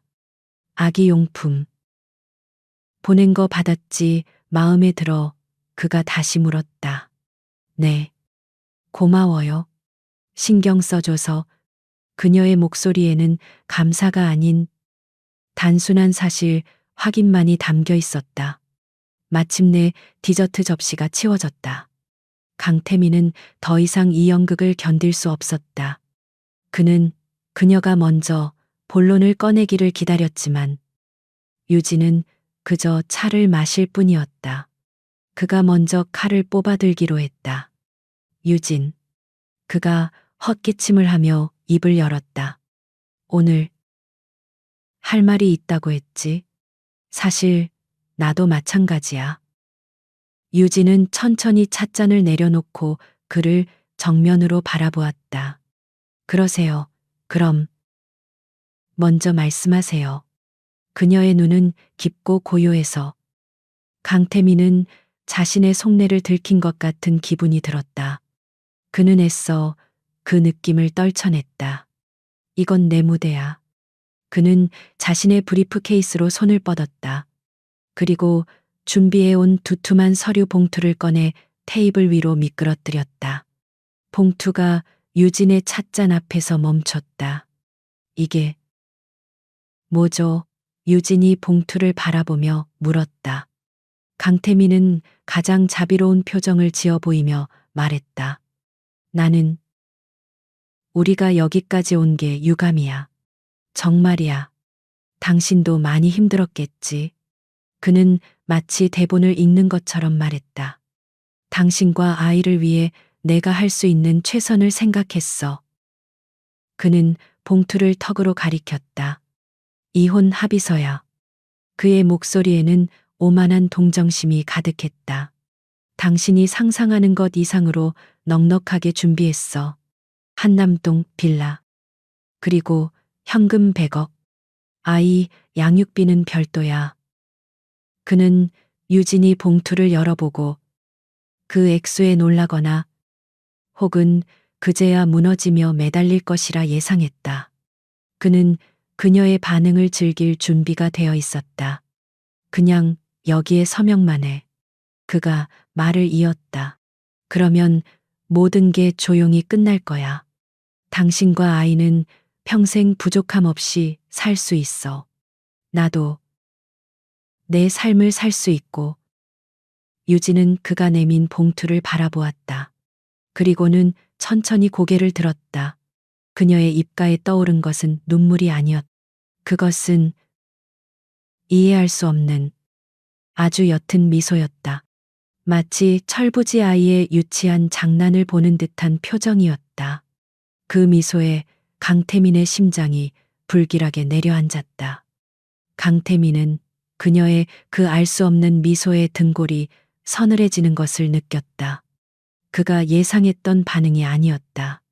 분노, 슬픔, 혹은 탐욕스러운 계산이 보여야 할 얼굴에 오직 경멸에 가까운 냉소만이 어른거렸다. 그는 자신의 완벽한 시나리오가 찢어지는 소리를 들었다. 100억이라. 유진이 나지막이 읊조렸다. 그녀의 목소리는 깃털처럼 가벼웠지만 그 안에는 강철 같은 무게가 실려 있었다. 당신은 내 가치를, 그리고 우리 아이의 가치를 딱 그 정도로 매겼군요. 한남동 빌라와 100억. 참 관대하시네요. 그녀는 강태민이 내민 봉투에는 손도 대지 않았다. 그 두툼한 봉투는 마치 모욕처럼 테이블 위에 놓여 있었다. 대신 그녀는 자신의 옆에 놓여 있던 얇은 서류 봉투를 집어들었다. 그녀의 움직임은 느리고 우아했다. 그녀는 그것을 테이블 맞은편으로 밀어보냈다. 그가 보낸 봉투와 나란히 놓였다.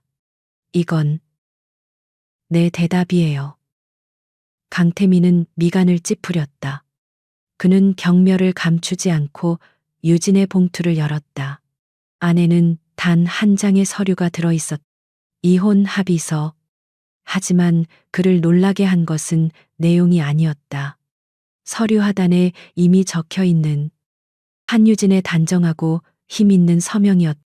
그는 황급히 내용을 훑어보았다. 그의 눈이 믿을 수 없다는 듯 커졌다. 재산 분할 없음, 위자료 없음, 그의 시선이 한 조항에서 얼어붙었다. 친권 및 양육권 전적으로 모무 한유진에게 귀속되며 부후 강태민은 모든 권리를 포기한다. 그는 어이가 없다는 듯 웃음을 터뜨렸다. 이것은 그가 상상했던 그 어떤 반응보다도 황당했다. 이게 당신의 요구라고 그가 서류를 테이블에 내던지듯 놓으며 비웃었다. 재산은 필요 없어 100억이 아니라 이깟 종이 한 장으로 나를 협박하려는 거야. 그는 그녀가 더 큰 것을 얻어내기 위해 유치한 심리전을 벌이고 있다고 확신했다. 아이를 무기 삼아 더 큰 걸 뜯어내려는 속셈인가, 한유진. 당신 머리가 그렇게 나쁘지 않았는데 임신하더니 감상적이 됐나? 감상적인 건 당신이죠. 유진의 목소리가 얼음처럼 방 안의 온도를 떨어뜨렸다. 당신이 나를 아직도 당신의 순진한 아내라고 생각하는 거. 그녀는 자리에서 일어나지 않았다. 대신 의자 옆에 세워두었던 두꺼운 브리프 케이스를 열었다. 그녀가 꺼낸 것은 또 다른 서류 뭉치였다. 수백 페이지는 좋게 되어 보이는 두꺼운 보고서였다. 그녀는 그것을 강태민이 내민 100억짜리 봉투 위에 무심하게 던졌다. 둔탁한 소리와 함께 찻잔이 흔들렸다. 그 소리가 강태민의 심장을 내려앉게 했다. 그건 그냥 이혼 서류예요. 유진이 차분하게 말했다.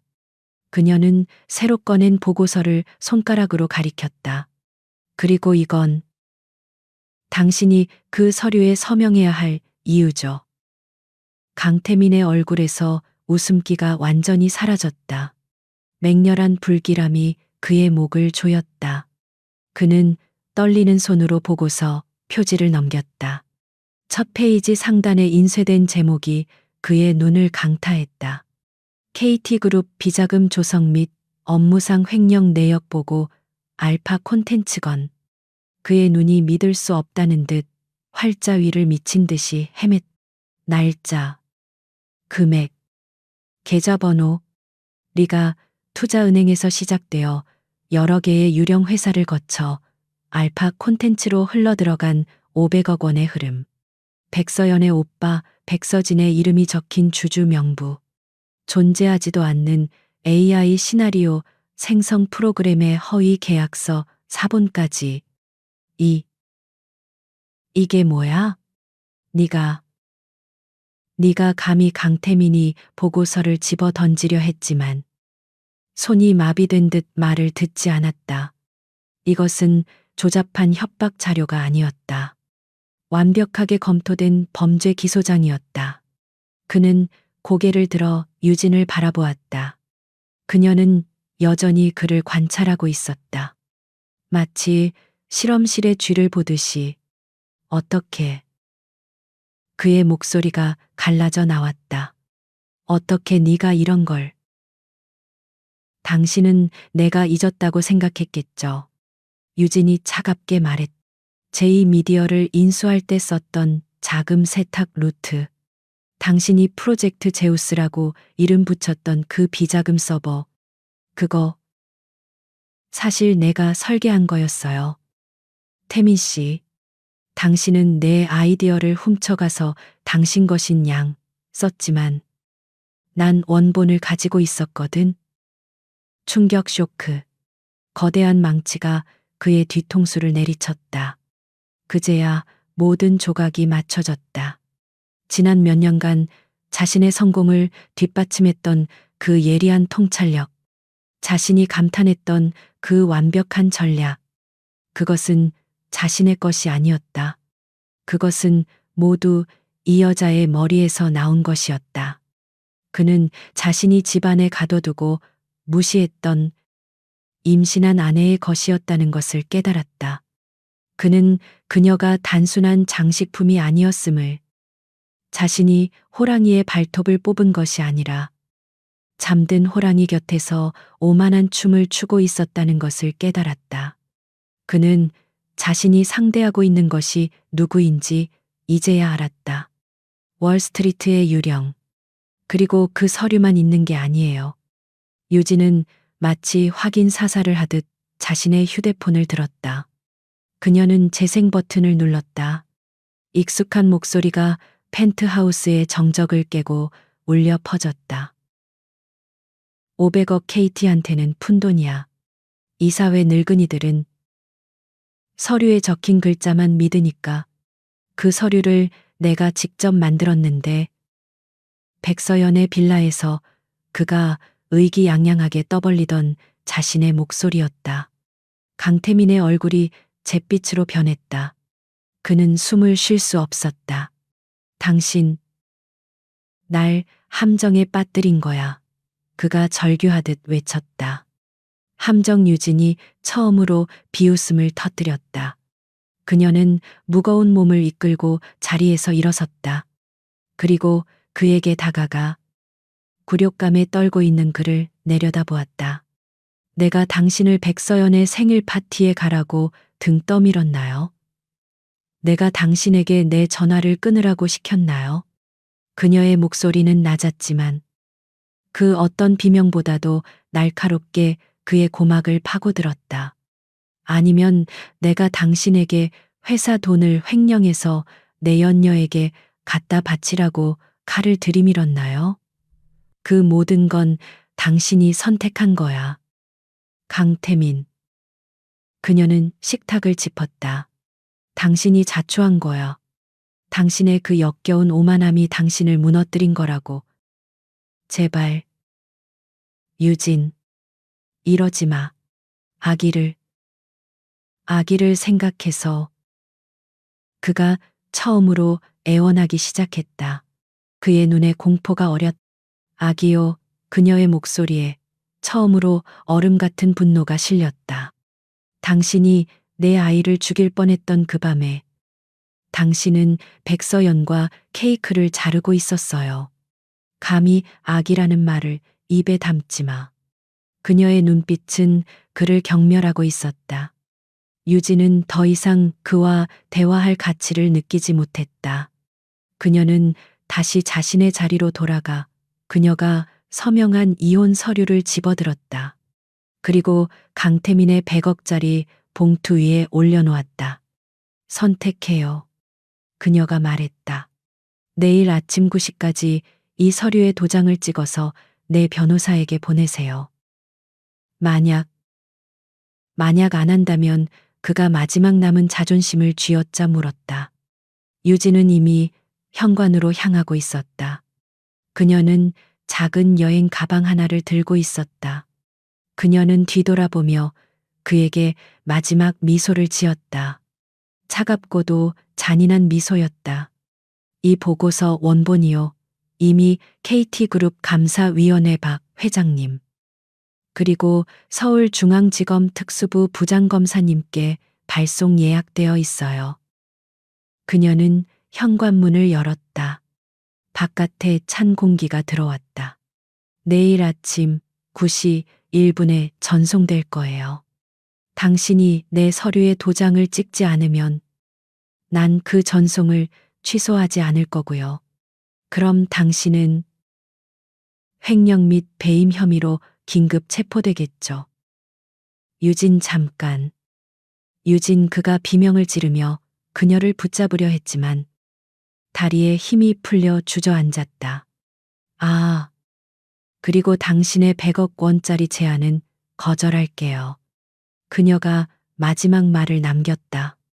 아마 내일 아침이면 당신에겐 나에게 줄 100억은커녕 유능한 변호사를 살 돈도 남아있지 않을 테니까. 문이 닫혔다. 강태민은 텅 빈 펜트하우스에 자신의 몰락이 담긴 보고서와 함께 홀로 남겨졌다. 쿵 하는 문 닫히는 소리가 그의 사형 선고처럼 울렸다. 문이 닫히자 펜트하우스는 거대한 무덤처럼 변했다. 쿵 하는 소리가 강태민의 심장에 마지막 못을 박는 듯했다. 그는 차가운 대리석 바닥에 주저앉았다. 그의 손에는 알파 콘텐츠 횡령 보고서가 쥐어져 있었다. 이것은 협박이 아니었다. 그것은 사형 선고였다. 그의 머릿속이 하얗게 비어버렸다. 오만함으로 가득 찼던 뇌가 공포로 마비되었다. 그는 자신이 무시했던 그 여자가, 자신이 하찮게 여겼던 그 아내가 자신의 제국을 설계한 장본인이자 이제는 그것을 해체할 집행자였음을 깨달았다. 쇼크는 그의 전신을 강타했다. 그는 미친 듯이 휴대폰을 집어들었다. 한유진.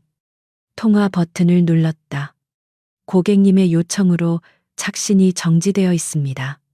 그녀는 이미 모든 것을 계획했다. 그녀는 사라졌다. 그는 자신의 법무팀장에게 전화를 걸었다. 새벽 1시가 넘은 시간이었다. 회장님, 무슨 일이십니까? 잠결에 전화를 받은 변호사의 목소리가 들려왔다. 강태민은 갈라지는 목소리로 상황을 설명했다. 횡령, 배임, 증거, 그리고 아내의 최후 통첩. 수화기 너머로 침묵이 흘렀다. 그 침묵은 그 어떤 비난보다 더 절망적이었다. 회장님. 변호사의 목소리는 완전히 잠이 깬 차가운 비즈니스 톤으로 돌아와 있었다. 그 보고서가 한유진 사모님이 직접 작성한 것이 확실합니까? 그래? 그녀의 방식이야. 완벽해. 태민이 신음했다. 그럼 선택의 여지가 없습니다. 변호사가 냉정하게 말했다. 서명하십시오. 지금 당장. 이것은 법적 분쟁이 아닙니다. 이것은 항복입니다. 만약 9시 1분에 그 파일이 감사위원회로 넘어간다면 전 회장님을 변호할 수 없습니다. 그 누구도 못합니다. 강태민은 전화를 끊었다. 그는 테이블 위에 놓인 2개의 이혼 서류를 바라보았다. 자신이 내민 100억짜리 모욕적인 종이 뭉치와 유진이 내민 모든 것을 포기하라는 단 한 장의 서류. 그는 떨리는 손으로 펜을 집었다. 그리고 유진의 서명 옆에 자신의 이름을 적었다. 강태민. 그의 제국이 무너지는 소리였다. 그는 변호사에게 서명한 서류를 스캔해서 보냈다. 그리고 동이 틀 때까지 소파에 앉아 있었다. 그는 자신이 무엇을 잃었는지 실감하지 못했다. 돈 회사 아니었다. 그는 모든 것을 가졌다고 생각했을 때 사실은 아무것도 가진 것이 없었다. 모든 것이 유진의 것이었다. 아침 9시 5분. 강태민은 KT그룹 본사로 향했다. 그는 유진이 서류를 받고 모든 것을 취소해 주기를 마지막까지 바랐다. 하지만 그를 맞이한 것은 긴급 이사회 소집 통보였다. 그가 회의실에 들어서자 어제까지 그에게 아첨하던 이사들의 시선이 얼음장처럼 차가웠다. 박 회장이, 유진이 언급했던 바로 그 감사위원장이 무거운 표정으로 입을 열었다. 강태민 회장. 오늘 아침 9시 정각. 익명의 제보가 접수되었습니다. 그는 서류를 테이블 위로 던졌다. 그것은 유진의 보고서가 아니었다. 훨씬 얇았다. 백서연이라는 여배우와의 부적절한 관계, 그리고 SY 엔터테인먼트에 대한 불투명한 자금 지원에 대한 자료입니다. 오지원 변호사의 작품이었다. 유진은 그를 감옥에 보낼 패를 쥐고 그보다 가벼운 패로 그의 사회적 생명을 끊어버린 것이다. 이것은 모함입니다. 내가. 태민이 반박하려 했지만 박 회장이 그의 말을 잘랐다. 그래서 긴급 감사를 실시했습니다. 회장님의 개인 비서실 컴퓨터에서 SY 엔터로 자금이 흘러 들어간 내역을 확인했습니다. 알파 콘텐츠라는 유령 회사더군요. 유진이 열어준 뒷문으로 감사팀이 들어간 것이었다. 모든 것이 끝났다. 이사회는 10분 만에 끝났다. 강태민 회장. 직무 정지. 그는 보안 요원들에 의해 자신의 사무실에서 쫓겨났다. 그가 엘리베이터를 타고 1층 로비로 내려왔을 때 이미 기자들이 진을 치고 있었다. 그의 몰락은 실시간으로 전국에 중계되고 있었다. 그는 차 안에서 백서연에게 전화를 걸었다. 그녀가 이 모든 일의 시작이었다. 서연아, 나야. 지금 어떻게 된 건지 알아.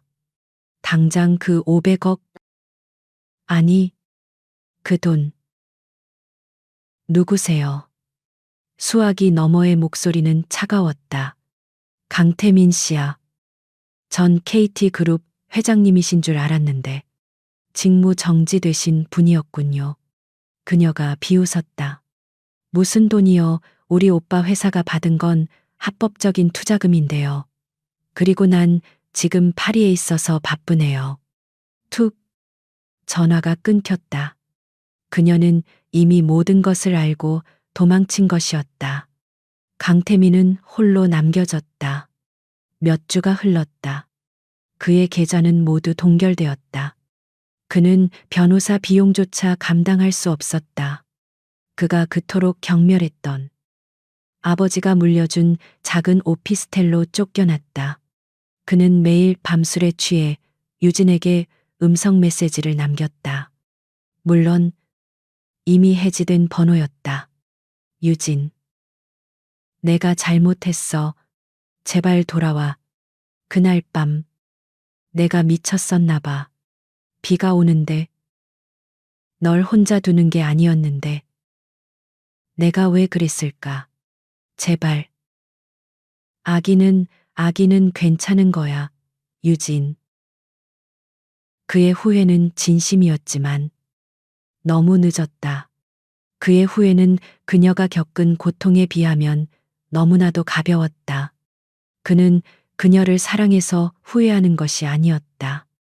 모든 것을 잃고 나서야 그녀의 가치를 깨달았기 때문에 후회하는 것이었다. 3개월 후 서울의 번잡함을 벗어난 판교 테크노밸리, 햇살이 쏟아져 들어오는 통유리 창으로 둘러싸인 모던한 오피스.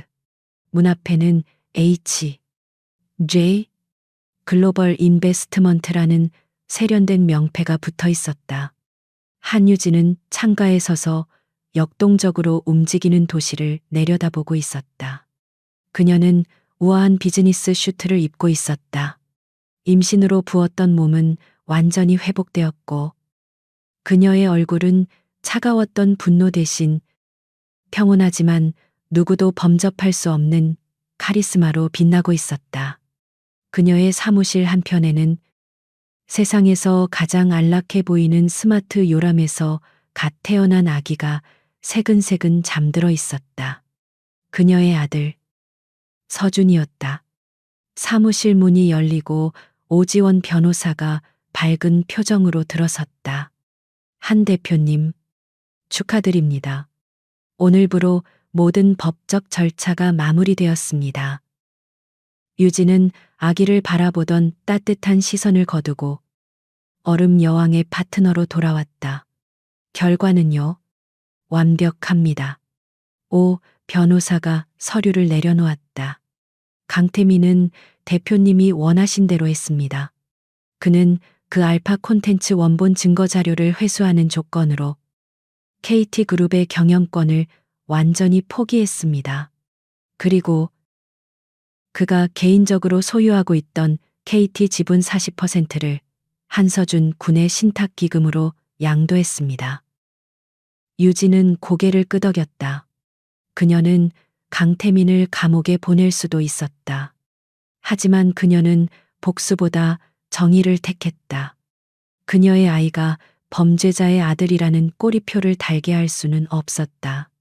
대신 그녀는 그가 훔쳐갔던 모든 것을 아들의 이름으로 되돌려 놓았다.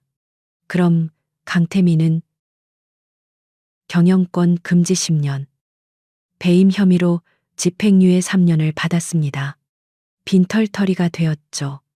업계에서 완전히 퇴출되었습니다. 변호사가 덧붙였다. 그리고 백서연은 자금 세탁 공모 혐의로 인터폴에 수배되었습니다. 그녀의 오빠는 마카오에서 체포되었고요. 그녀의 연예계 인생도 끝났습니다. 정희는 제자리를 찾았다. 유진은 잠든 아들의 볼을 부드럽게 쓰다듬었다. 이 아이는 폭풍우 속에서 태어났지만 이제 가장 밝은 햇살 속에서 자라날 것이다. 대표님, 비서가 인터폰으로 연락했다. 싱가포르 투자자분들 도착하셨습니다. 새로운 바이오 펀드 관련 미팅입니다. 유진은 아들에게 잠시 눈을 맞춘 뒤 자리에서 일어섰다. 그녀는 자신의 재킷을 여몄다.